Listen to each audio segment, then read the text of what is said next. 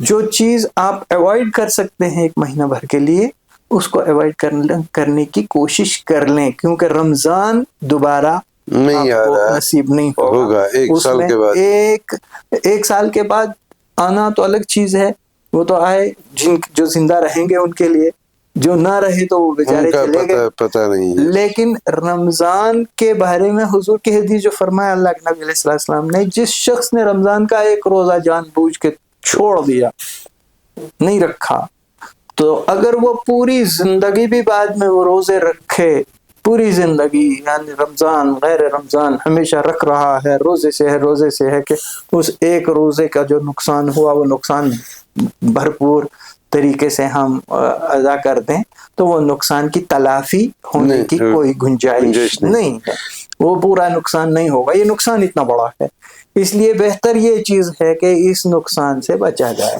لیکن یہ بھی صحیح بات ہے کہ اسلام میں کچھ چیزوں پر، کچھ معاملات، کچھ مطلب لوگوں پر کنسیشنز ہیں رمضان کے حوالے سے، کوئی مسافر ہو، دیکھیے جہاں تک بات کنسیشنز کی ہے، یہ دو چیزیں ہیں، ایک ہے اجازت، چھوٹ، دوسرا ہے لازم، چھوڑ دو، یہ دو الگ الگ چیزیں ہیں۔ اور اس میں بھی آپ کو کوئی کام ایسا ہے کہ اس میں آپ کو بتایا جا رہا ہے آج کر لو، ٹھیک ہے، آج نہیں کر سکتے ہو آپ 10 دن بعد بھی کر سکتے ہو، یہ ہے۔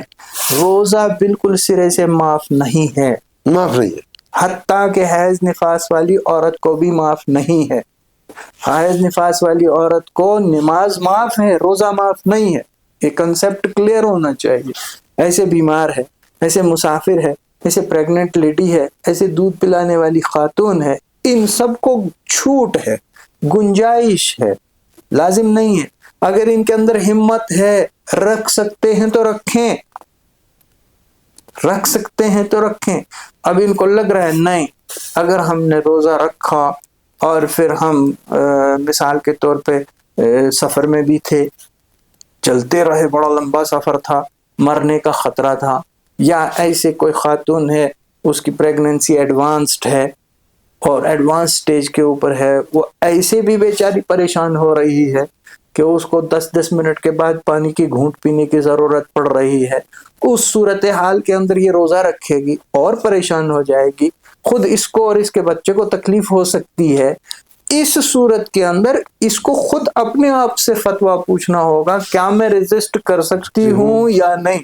فیصلہ اس کے اپنے ضمیر پہ ہوگا، یا اپنے ضمیر سے پوچھے. ایسے مسافر، آج کا مسافر تو مسافر ہی نہیں، یہاں سے آپ سحری کھا کے تم تو چلے جائیے، تو آپ بامبے میں، آپ دلی میں، آپ کسی بڑے دوسرے شہر میں، حتیٰ کہ دوسرے ملک میں جا کے افطار کر لیجیے. لوگ تو مکہ مدینہ میں سحری کھا کے یہاں آ کے افطار کر لیتے ہیں، ان کو وہ دقت تو نہیں ہوتی، جو سفر کی صعوبتیں ہیں وہ تو نہیں ہوتی، بالکل آسان سفر ہے. اس صورت میں بہتر کیا ہے؟ روزہ رکھ لو. اگرچہ گنجائش ہے چھوڑنے کی، لیکن گنجائش ان کے لیے ہے جو نہ رکھ سکیں، تو گنجائش کا فائدہ لے سکتے ہیں. البتہ تو کن کن لوگوں پر گنجائش، مطلب ایک چھوٹ میں کون کون آتے ہیں؟ چھوٹ میں جیسے میں نے پہلے ذکر کیا، مسافر ہے اس کو چھوٹ ہے. ایسا سفر ہو جو بڑا تکلیف دہ ہو. ایسے ہی وہ بیمار جو اگر روزہ رکھے تو مرنے کا خطرہ ہے، بیمار ہے، بہت بیمار ہے، وینٹیلیٹر پہ پڑا ہوا ہے، تو وہ اگر روزہ رکھے تو مرنے کا خطرہ ہے. ایسے ہی وہ شخص جو ایسے بڑھاپے میں ہو جس بڑھاپے کے بعد اس کو واپس صحت مند ہونے کی کوئی امید نہ ہو، تو اس کے لیے گنجائش نکلے گی. وہ خاتون جو حاملہ ہو، وہ خاتون جو بچے کو دودھ دے رہی ہو، ابھی اس کا ابھی بچہ پیدا ہوا ہے، اب بچے کو دودھ دینا 2 سال تک چلتا ہے، لیکن 6 مہینے کے بعد آپ اس کو بچے کو کھانا بھی کھلا سکتے ہو. یعنی وہ بچہ صرف ماں کے دودھ پہ ڈیپینڈنٹ نہیں ہے، تو 6 مہینے کے بعد تو ماں کے لیے خود بخود ہی اس میں گنجائش ختم ہو گئی. یعنی وہ 6 مہینے کی جو سفر تھا اس کے دوران وہ لازماً اگر گنجائش ہو، اگر اس کو لگے خطرہ ہے تو وہ روزہ نہ رکھے. لیکن یہ روزے جو جن میں بھی چھوٹ ہے، بعد میں ان کی قضا کرنی ضروری ہے. یہ صرف ان آل کیسز بعد میں ان کی جو ہے قضا کرنی بالکل لازم ہے، اس میں کوئی. تو ایک آپشن یہ بھی ہے کہ مطلب آپ اتنے غریبوں کو کھانا کھلائیں، مسکینوں کو. ہاں، وہ جو آپشنز ہیں وہ میں نے ابھی ایک جملہ آپ سے عرض کیا. ایک ایسا بیمار ہے جس کے دوبارہ صحت یاب ہو کے روزہ رکھنے کی بالکل امید نہیں ہے، یعنی آج تو قضا ہو گیا روزہ، کل قضا کو پورا کرنے کی گنجائش ہی نہیں رہی. قضا کون پورا کرے؟ وہ تو بیچارہ مر گیا، اس کے تو بس وہی چند مہینے کی زندگی تھی. اس کو کہتے ہیں پیر فانی.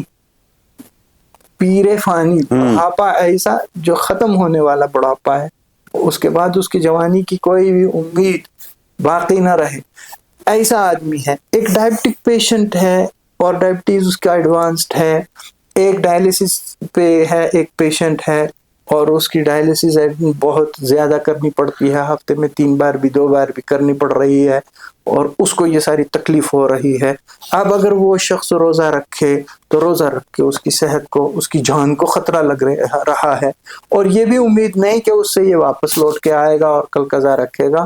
اس کے لیے یہ اجازت دی گئی کہ وہ ایک روزے کے بدلے ایک صدقہ فطر کے برابر صدقہ کرے. ایک روزے کی جو اس کا ایک روزہ چھوٹا، ایک روزے کے بدلے ایک صدقہ فطر. اور صدقہ فطر کا معیار وہ الگ سے ہے. اس میں ہم یہاں پہ عام طور پہ وہی 40-50 روپے 60 روپے لے لیتے ہیں. وہ 60 روپے لینا مناسب بات نہیں، اگرچہ گنجائش ہے شرعاً، گنجائش ہے لیکن مناسب نہیں. اس لیے کہ جو شریعت نے صدقہ فطر کا معیار قائم کیا، اس میں کشمش 3.5 کلو، اس میں کھجور 3.5 کلو، اس میں آپ کا جو 3.5 کلو کے برابر. تو یہ غلے کے آئٹمز ہیں، یہ غلے کے آئٹمز آپ، یا اس میں آٹا آپ نے دیا تو وہ آٹا اگر گندم کا آٹا ہے تو گندم کا آٹا 1.25 سیر لیا گیا ہے. تو یہ 4 آئٹمز جو بتائے گئے ہیں، ان میں سے 3.5 کلو کشمش یا 3.5 کلو کھجور وہ لے لیں تو وہ 50-60 روپے نہیں بنیں گے، وہ کچھ اچھا اماؤنٹ بنے گا، وہ اچھی خاصی رقم بن سکتی ہے، 1500 سے اوپر کا ایک دن کا. اگر آپ کے پاس مال اللہ نے دیا ہوا ہے تو آپ کر سکتے ہیں. آپ کو بہتر یہ رہے گا کہ آپ وہ دیں. اور اگر مال کی گنجائش نہیں ہے تو پھر وہی جو عام اعلان ہو جاتا ہے صدقہ فطر کے لیے, تو ایک دن کے بدلے ایک صدقہ فطر, 30 دن کے بدلے صدقہ فطر ملٹیپلائڈ بائی 30 ہو جائے گا. 30 ہو جائے گا. جی. ہم تو ڈاکٹر صاحب کو یہ اس لیے بلائے تھے کہ درخواست کی تھی کہ یہ اورل ہائیجین کے بارے میں بات کریں, تو بات کرتے کرتے آپ مسائل پوچھ رہے ہیں, اور مسائل چونکہ میرا فیلڈ نہیں ہے, مسائل کے لیے مفتی ہیں, لیکن اب ہو ہی گیا, اب جو ہو گیا سو ہو گیا, وہ ان سے پوچھیں, وہ بہتر ہے. اس میں آخر میں یہ گزارش کر دوں کہ ہو سکتا ہے میں نے کوئی ایسا مسئلہ بول دیا ہو جس پہ ہمارے بڑے علماء کوئی یہ کہیں, نکیر کر دیں کہ نہیں آپ نے صحیح نہیں پوچھا. علماء سے رابطہ ضرور کر لیں, جو مستند عالم ہو, کوئی مفتی ہو, اس سے پوچھیں کہ ان صاحب نے یہ مسئلہ بتایا, آپ کیا بتاتے ہیں, تو فیصلہ انہی کا چلے گا, میرا نہیں چلے گا. نہیں, ہمارا بالکل نہیں چلے گا. ہم صرف بات کرنے کے لیے تھوڑا, ہم تو اورل ہائیجین پہ بات کر رہے تھے, تھوڑا چلتے اورل ہائیجین کے بارے میں الحمدللہ میری بات چلے گی, ہاں, اور باقی پہلو پہ ان کی بات چلے گی. تو خیر ڈاکٹر صاحب, آپ بہت شارٹ نوٹس پہ آئے, تو ہم امید کریں گے کہ آنے والے دنوں میں, جیسے ہم پہلے بھی بات کر چکے ہیں, تو انشاءاللہ آنے والے دنوں میں کوئی اور موقع مل ہی جائے گا ہم کو ایک بار پھر بات کرنے کا. تو آج نے ہمیں اتنی انفارمیشن دے دی ہمارے ناظرین کو, سننے والوں کو, دیکھنے والوں کو, آپ کے نہایت ہی مشکور ہیں, اور امید کریں گے کہ یہ ہمارا جو تعلق ہے ہمارے فالوورز کے ساتھ, ہمارے دیکھنے والوں سے, یہ جاری رہے گا. تو یہ چونکہ پروگرام ہمارا ایک پارٹنرشپ پروڈکٹ ہے, تو یہ ہماری طرف سے قبول کیجیے گا. شکریہ, جزاکم اللہ. تو ناظرین آپ کا بہت بہت شکریہ یہ سیگمنٹ دیکھنے کے لیے, اور ڈاکٹر صاحب آپ کا بہت ہی شکریہ, بہت بہت شکریہ. جزاکم اللہ.